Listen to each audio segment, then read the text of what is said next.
Hey, Joe and Sherry here with another Just Us. Just real. Hey, handsome. What's up, beautiful? How are you?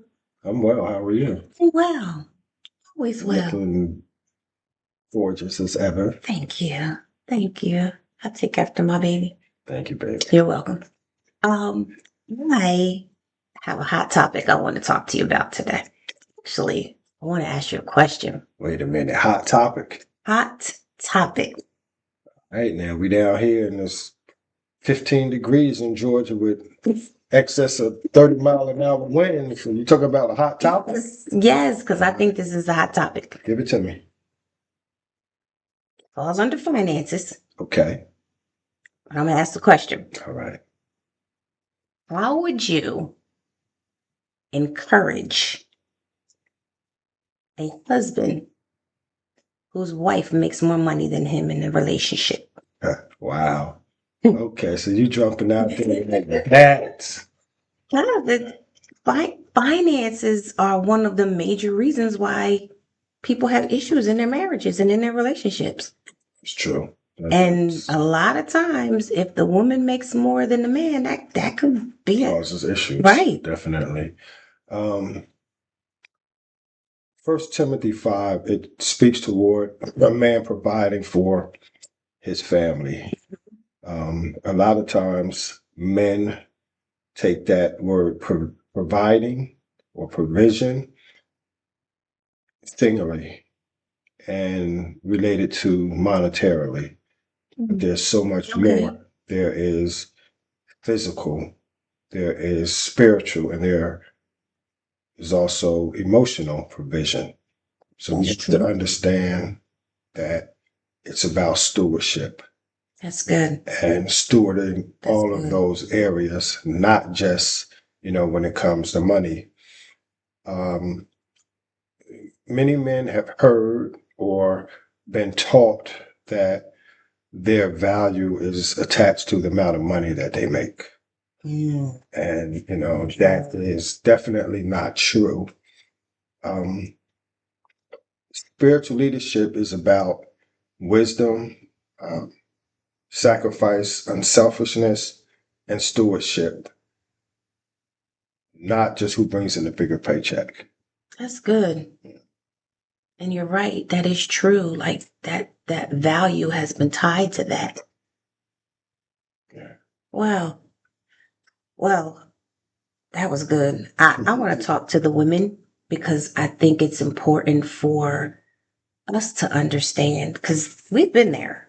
And I know, you can probably share how we navigated the fact that in several seasons of our relationship and in our marriage, I've brought in more than you have. And so I know you'll talk to the practical side and how we got through that. But I want to talk to the women for a moment because I want to remind us that money should not be used as a weapon.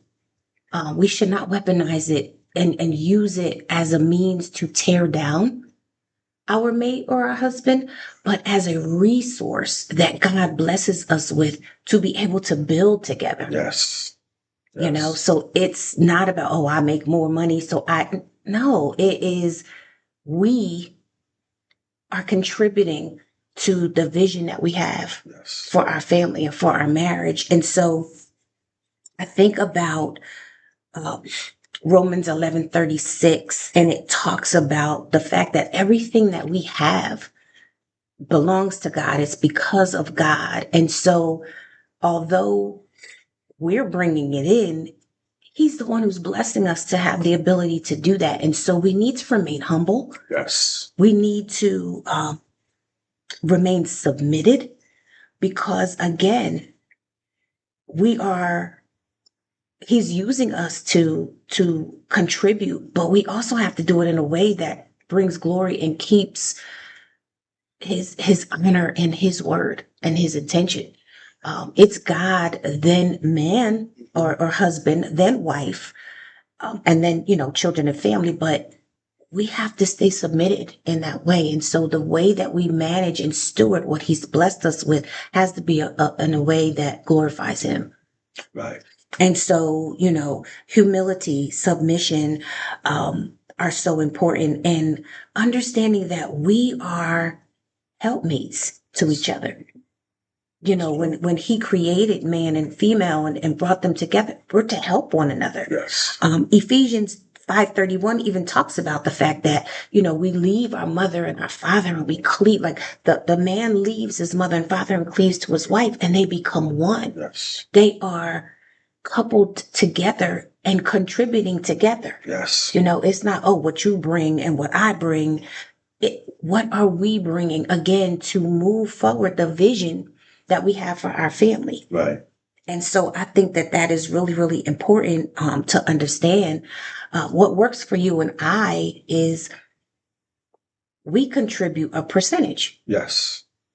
And so if we say, okay, 70% is going toward, household bills or responsibilities, unified responsibilities, then the monetary amount might be different, but the contribution is exactly the same. Yes. You're giving 70%, I'm giving 70. It's an equal contribution. Right. And so we both feel valued and understand how valuable we are because we are equally contributing to the household responsibility, financial responsibilities. That's good.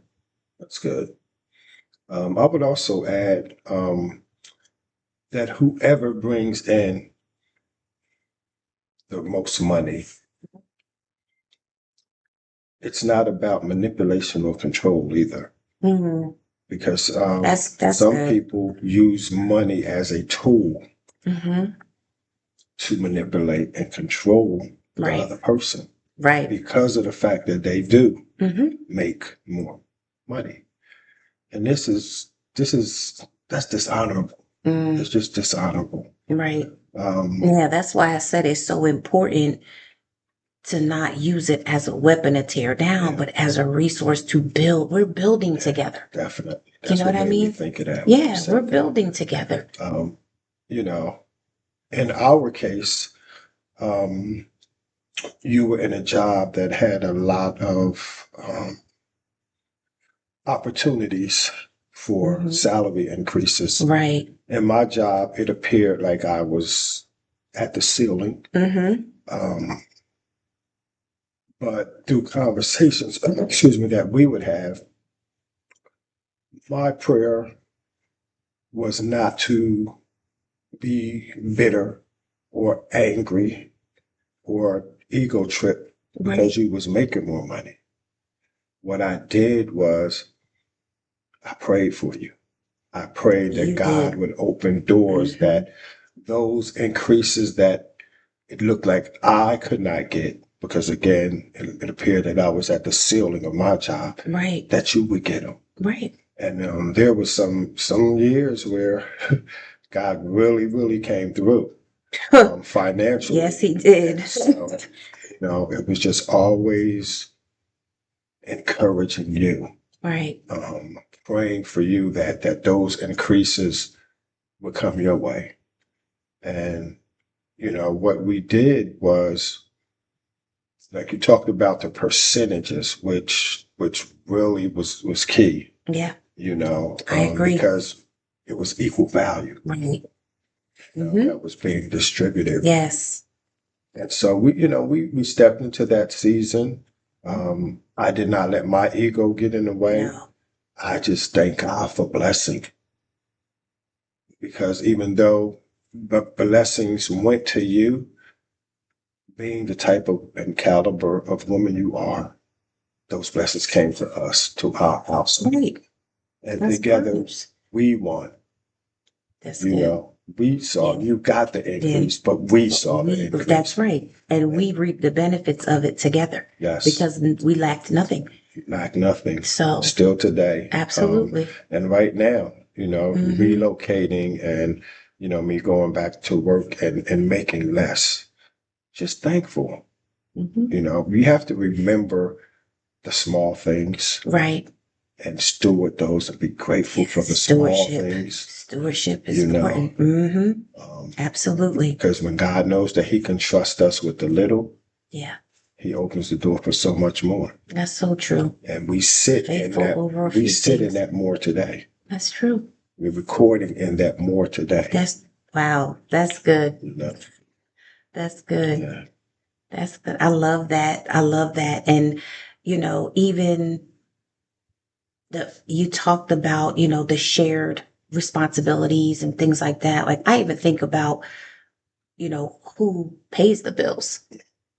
Because a lot of times there are even myths or, Right. you know, ideologies that are formed around that. Foolishness. And it's like, okay, one of our pastors, she says all the time, well, who can add? Right. You know what I mean? Well, And let's add correctly. Add correctly, right. Add correctly. And so, you know, who it doesn't make a difference at that point. Right. Is it getting done? Are we being successful? Are we stewarding well? Are we managing? Are we doing what God called us to do and bringing glory to Him, you know, again, for the financial vision and having a financial vision and a financial plan?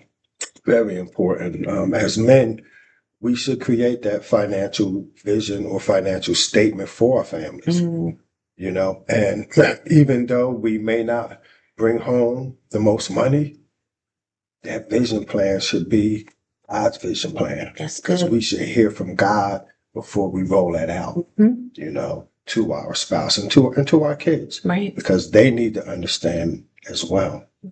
So, And we do. We literally sit down at the top of the year and we talk about, okay, there are certain things we want to do.